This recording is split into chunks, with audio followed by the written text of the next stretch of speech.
จบลงแล้วนะครับว่ากันได้ขอเชิญชวนพี่พ่อ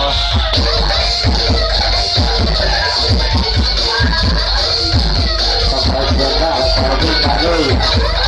เดี๋ยวให้ตัดหน่อย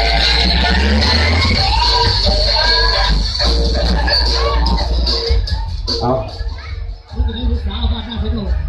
จะไปจะตีก็ต่อแล้วภาษากันอาบเลยนะครับ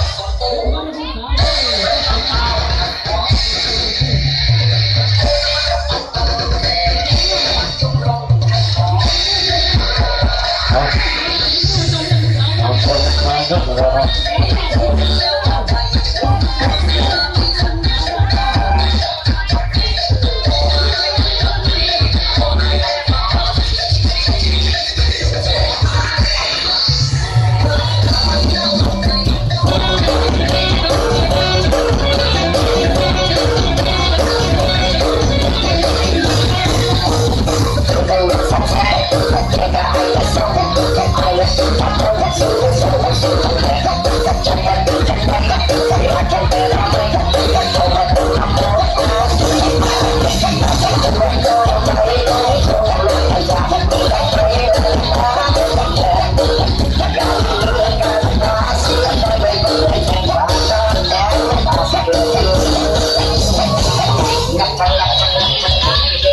เดินลงไปแล้ว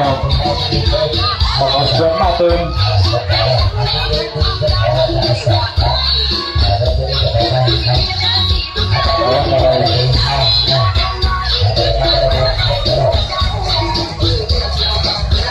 มาตั้งแต่เนี่ยคือสายทำได้